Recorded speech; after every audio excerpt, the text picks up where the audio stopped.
O Fluminense terá reforço importante na partida contra o Cuiabá e sobre isso a gente tem informação da mobilização da torcida tricolor visando esse jogo.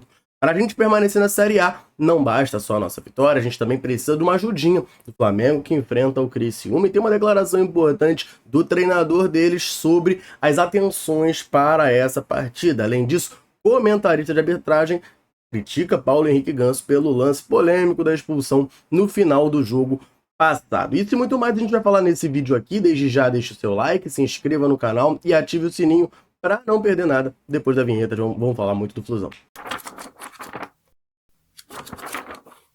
Chamou muito a atenção na partida de ontem a ausência do John Kennedy entre os relacionados, além da participação de Riquelme Felipe, Isaac e João Neto relacionados para esse jogo. Nenhum dos três acabou entrando, mas foram relacionados para a partida. Mano Menezes, na coletiva, foi perguntado, né, do porquê que não utilizou, além do John Kennedy, o Marquinhos, que tem a informação da Deonelei, da Web Rádio Fluminense, de que já até se despediu dos companheiros de Flu, não será mais jogador do Fluminense, já que o vínculo acaba no final do ano, além do Terãs, mas esse aí não chama a atenção, porque ele já não vem sendo relacionado nunca, não jogou um minutinho sequer com o Mano Menezes. Mano respondeu sobre essa situação. Eu vou colocar o vídeo aqui na tela para a gente comentar. Bom, a gente trouxe 25 jogadores, né? A gente escolheu os 25 jogadores para estar aqui, porque a gente acha que são as melhores escolhas que a gente tem para esse momento, né? Acreditamos que vamos colocar os meninos que colocamos, porque o treinamento já tem mostrado que eles têm uma capacidade para estar aí. O jogo fora tinha um grau de dificuldade maior, então eu não os coloquei durante o jogo, porque acreditava que naquela hora era mais um embate físico. A gente fez 2 linhas de 4, como o Atlético fez 2 linhas de 4. Quando colocou o João por fora e colocou o Canóbio, né, por dentro, então ficaram 2 linhas de 4. A gente tinha que cuidar o lado com um jogador que sabe jogar do lado. Então, por isso que Fuentes entrou naquela hora. É um jogador de estatura também. O Atlético ia trabalhar a bola parada, 2, 3 lances de bola parada com extrema dificuldade. Então foi essa a opção final do jogo, tá? A equipe se comportou bem. Acho que o mais importante é isso. Quem está aqui, estar em condição de poder nos ajudar nessa hora importante, hora com um ar novo de alegria que os jovens trazem, tirando um pouco o peso daquele momento, né? Foi isso que a gente escolheu para essa reta final e é isso que a gente vai fazer. Então, né, chama a atenção 2 coisas. Tá tirando a parte que ele vai falar dos jovens, eu vou falar disso daqui a pouco. A pergunta foi justamente, né, sobre esses caras que ficaram de fora. E aí ele fala no começo ali de escolhemos os 25 melhores e não se dá o trabalho de falar detalhadamente dos jogadores, ele nem cita o nome desses jogadores. E no final da declaração dele, ele fala da importância de quem está aqui, de estar preparado para ajudar o Fluminense. Então isso me chamou um pouco a atenção, né? Porque se os caras não estão relacionados, me dá a entender que eles não estão preparados, não estão em condições de ajudar o Fluminense. E assim, de fato, principalmente do John Kennedy, o Marquinhos, que a gente viu no último jogo, a gente vê o desempenho deles em campo, não tem como discordar disso, né? O John Kennedy em 2024 não existiu, o Marquinhos, a última partida dele foi constrangedora contra o Criciúma, e aí o Mano Menezes opta por levar os garotos. Acabou que eles não entraram, né, nesse segundo tempo. Ele explica, por conta da questão física. O próprio Isaac, né, eu sempre falo aqui, é um jogador que eu vejo muito potencial, muita qualidade nele, mas o apelido dele na categoria de base é Magrelo. Aí você já pega por aí. Se ele, nos padrões de base, ele é considerado um jogador bem magro, imagina para um nível profissional. Então no embate físico ele pode acabar sofrendo um pouco. Espero que o Fluminense faça um trabalho físico bom com ele, porque potencial, bola, qualidade técnica ele tem pra caramba. Aí ele fala aqui um pouco também da opção de botar o Gabriel Fuentes no final, fala da questão da estatura. Eu já cansei de reclamar aqui da bola aérea do Fluminense, além de ser completamente inoperante na parte ofensiva, defensivamente a gente sempre sofre. Tomamos gol ontem novamente de bola parada, cruzamento na área. É algo que o Fluminense tem uma dificuldade muito, muito grande e, enfim, isso acaba... É um dos fatores que coloca o Fluminense nessa situação tão desagradável no Campeonato Brasileiro. E a notícia ruim da partida de ontem foi que no finalzinho ali, né, no último lance, o Paulo Henrique Ganso acabou sendo expulso, né? Ele empurrou ali o Canóbio caiu com a mão no rosto. O Rafael Claus estava de frente para o lance, logo puxou o vermelho e aplicou ao Paulo Henrique Ganso, que não poderá, portanto, jogar a partida importantíssima que nós temos contra o Cuiabá na quinta-feira. O PC Oliveira, ex-árbitro de futebol e atual comentarista do Grupo O Globo, falou sobre o assunto e criticou o Paulo Henrique Ganso. Vou abrir aspas aqui para a declaração dele. O Claus está muito próximo e vê a ação do Ganso. Minha dúvida durante a transmissão, que só o VAR pode esclarecer, se foi um empurrão só no peito, na tentativa de bloquear a movimentação do Thiago Heleno, eu acho que é um vermelho exagerado. Não vou falar em erro, mas podemos considerar uma expulsão rigorosa. Minha dúvida é se o Ganso chega a pegar o Canóbio pelo pescoço. Se ele tem uma ação apertando o pescoço do Canóbio, aí é diferente de empurrão. O Canóbio tem uma valorização na queda, sai com a mão no pescoço. Se teve essa gravata tentando enforcar, aí sim é lance para vermelho. A questão é que o Claus está do lado e mostrou rapidamente o cartão vermelho. Até aqui ele define o lance, né, e não critica de fato o Paulo Henrique Ganso. Ele até fala que acha que a expulsão foi um pouco rigorosa. Mas agora, a próxima declaração é o momento em que ele critica o Paulo Henrique Ganso. Seguindo aqui. O Ganso está buscando essa expulsão desde o ano passado. Em todo lance de área, ele tem uma ação que é grosseira na marcação. Pode marcar, mas o Ganso exagera sempre. Tem cometido, inclusive, alguns pênaltis que não têm sido marcados. Essa é a declaração do PC Oliveira. E assim, eu vou concordar com ele em partes, tá? Eu não achei o lance do Paulo Henrique Ganso para expulsão. Aquilo ali é uma disputa normal dentro da área, um empurrão ali e tal. O Canóbio de fato valoriza e o Claus acaba expulsando. Não achei o lance para expulsão. Mas eu concordo, por outro lado, quando ele fala, enfim, diz que o Ganso está buscando a expulsão desde o ano passado.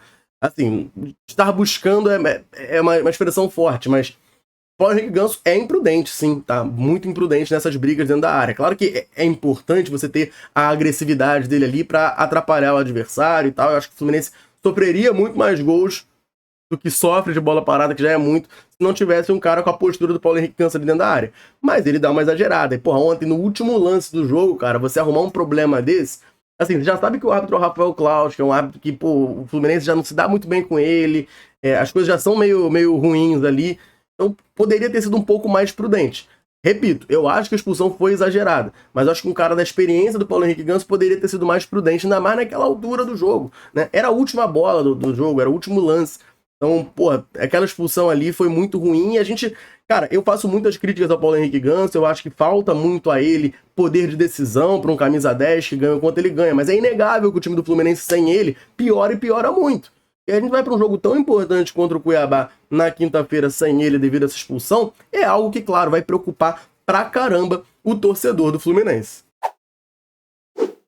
Falando justamente na partida contra o Cuiabá, a torcida tricolor deu uma movimentada após o empate de ontem, que assim, não foi um resultado ruim, né? Pelo contrário, até com o empate do Bragantino contra o Cruzeiro, o Fluminense abriu 2 pontos da zona de rebaixamento. Vencendo o Cuiabá, a gente se coloca numa situação um pouco mais confortável nessa briga contra o rebaixamento. O Fluminense, depois ali do jogo, a gente viu um crescimento bem rápido da compra de ingressos e o Tricolor anunciou oficialmente mais de 20 mil ingressos comercializados para essa partida. Vale lembrar, né? Tem ingressos a partir de R$5 lá no setor norte, a meia entrada por lá tem esse valor promocional e é muito importante, gente. É o último jogo do Fluminense na temporada, é muito importante que você, tricolor, que tenha condições de estar no Maracanã, que faça a sua parte de lá estar. Eu sei que o time do Fluminense não corresponde, eu sei que é muito chato, é muito desagradável ficar pedindo a presença da torcida, ainda mais num momento como esse. O Fluminense, porra, não ganha desde o Fla-Flu, é algo que incomoda muito, mas é importante que a gente esteja lá para tentar ajudar o clube. E não os jogadores, tá? É importante frisar isso. Não são esses jogadores dentro de campo, não. É a instituição, é a camisa, o escudo. Ajudar esse clube a sair dessa situação tão ruim no campeonato, tão nociva no campeonato. É o último jogo do Fluminense no Brasileirão no Maracanã, pra gente tentar se salvar dessa queda, jogar a Série A ano que vem. Aí, Fluminense ganhando o Cuiabá, afastando um pouco ali o perigo de rebaixamento, vai a total nesses caras, né? Botaram o Fluminense em situação horrível, aí a cobrança total. Mas ali, nesse jogo, vai ser muito importante a força da torcida. Devemos ter um Maracanã cheio, crescendo muito aí o número de vendas de ingressos. Mais de 20 mil tricolores garantidos nesse jogo. Uma outra partida que a gente vai ter que ficar muito atento é Criciúma e Flamengo, né? O nosso rival vai estar ali, né? A gente vai precisar da ajuda do nosso filhote nesse jogo. E muita gente vem especulando, né, sobre o Flamengo entregar o jogo contra o Criciúma. É uma possibilidade, claro, a gente sabe como é que funciona o futebol. Felipe Luiz, técnico do Flamengo, falou sobre isso. Já vai conversar um pouquinho sobre esse assunto? Então deixa eu rapidinho aproveitar para dar uma moral pra galera tricolor ligada aqui na Central, sempre nos dando aquela moral. Todo vídeo eu convido você que tá aí assistindo a deixar um comentário aqui embaixo falando o seu nome e de onde você tá ligadinho aqui na Central. A gente gosta muito de saber até onde nesse mundo gigantesco a gente consegue alcançar. A galera chega junto, comenta. Sempre que a gente pode, a gente vem aqui e manda aquele abraço. Nesse vídeo eu vou mandar um abraço pro da Mata de Petrópolis, pro Vaguinho de Resende, Francisco Viana de Apodi no Rio Grande do Norte, Marcos de Souza do Rio de Janeiro, Melo de Vitória no Espírito Santo, Carlos Alberto de São Luís do Maranhão e pro André Nunes de São João da Barra no Rio de Janeiro. Um abração pra galera tricolor ligada aqui na Central, convite mais do que reforçado. É que a gente mande um abraço, um salve, cite o seu nome, comenta aqui embaixo dizendo o seu nome e de onde tá nos assistindo. Beleza? Então vamos voltar aqui a falar sobre o Felipe Luiz, técnico do Flamengo, que foi naturalmente perguntado sobre a partida contra o Criciúma. E ele disse o seguinte, abro aspas aqui: o torcedor pode esperar que brigaremos pela vitória. Jogadores que querem jogar. Vamos para a Criciúma para fazer o mesmo nível que fizemos hoje. Essa camisa exige vencer, vencer e vencer. A declaração do Felipe Luiz, né, uma declaração muito profissional. Claro, gente, primeiro de tudo, tá? Você jamais vai ver o Felipe Luiz ou qualquer outro técnico, qualquer outro dirigente, qualquer outro jogador vindo pra falar, perguntando sobre um jogo desse, fala assim, não, a gente vai entregar, tá? Criciúma pode contar com os 3 pontos que a gente vai perder o jogo. Isso não existe, tá, gente? Isso não existe. Na hora H, lá no jogo, a gente vai ver o que vai acontecer. Eu, particularmente, e aí isso aqui é uma opinião minha como torcedor, eu acho muito improvável que o Flamengo tire pontos do Criciúma, por tudo que se desenha, tá? Ali no campeonato, pela situação do Fluminense, etc e tal. Mas o Felipe Luiz faz o seu papel protocolar ali, de dizer que o time vai jogar, brigar pela vitória, vão jogar quem quer jogar, que vai fazer o melhor nível de desempenho possível, etc e tal. Essa declaração acaba me dizendo pouco, acho importante trazer, né, registrar que ele falou isso, mas pra mim diz pouco, porque eu acho muito protocolar. Bom, mais importante do que tudo isso é o Fluminense fazer a parte dele, né? A gente tá cansado de ver os resultados ajudarem, os outros clubes ajudarem, o Fluminense não fazer a parte dele. Tem esse jogo contra o Cuiabá, acabei de falar aqui, mais de 20 mil ingressos comercializados, torcida tricolor prometendo aparecer em peso no Maracanã para empurrar o Flusão para mais uma vitória, e o Fluminense pode ter um reforço importante para essa partida. O Mano Menezes falou sobre a situação do atacante Keno, que foi desfalque na partida de ontem contra o Atlético Paranaense. Se liga aí na declaração do técnico. É bem provável que sim. Foi um pequeno hematoma e a gente tem uma condição provável de quinta-feira estar com ele à disposição para talvez não ter que levar a Serna tão até o final ou iniciar com Keno e depois ter a possibilidade de Serna, que voltou e fez um grande jogo taticamente hoje. É muito difícil pedir para o torcedor ter calma numa hora como essa, né? Eu sempre penso o seguinte, você pode pedir para o torcedor ir, eu acho que o que ele viu hoje vai fazer com que ele vá num número maior na quinta-feira, nós precisamos disso, estamos querendo que ele vá, mas a equipe tem que fazer a parte dela para que essa força se transforme em algo positivo dentro do Maracanã, né? Se a gente tiver esse comportamento aqui, eu tenho certeza absoluta que ele vai estar ao nosso lado até o fim do jogo para nós construirmos a nossa vitória. Tá, então a declaração do Mano Menezes, ele fala, né, que a situação do Keno foi um pequeno hematoma. Ele fala aí também dessa questão da torcida, né, que eu tava falando agora, mas vou focar aqui nessa parte do hematoma do Keno. Disse que é algo que não foi tão grave e que provavelmente ele vai estar disponível. Cara, eu tenho muitas críticas ao 2024 do Keno, mas nesses últimos jogos, último recorte ali de 4, 5 jogos pra cá, o Keno vem jogando bem, tá?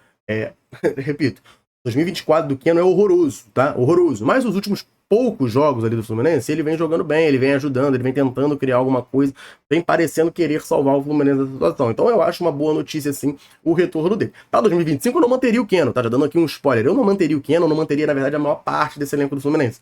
Mas para esse jogo contra o Cuiabá, ainda mais que a gente sabe que a tendência é que o Cuiabá venha todo fechadinho, né? Você tem um jogador com a capacidade de 1 para 1 que o Keno tem, de drible, eu acho que é uma notícia positiva, assim, para o Fluminense, é um retorno importante que a gente pode ter. Enfim, vamos estar aqui, né, trazendo as informações do Fluminense ao longo dessa semana tensa, que vai definir os rumos do Fluminense para 2025, né, os rumos do Fluminense no Campeonato Brasileiro. Agora eu quero que você, tricolor, deixe seu comentário aqui embaixo para a gente trocar aquela ideia. Você acha que o retorno do Keno é uma boa notícia para o Fluminense? Então comenta aí embaixo, valeu? Eu vou ficando por aqui, um abraço, saudações tricolores, tamo junto.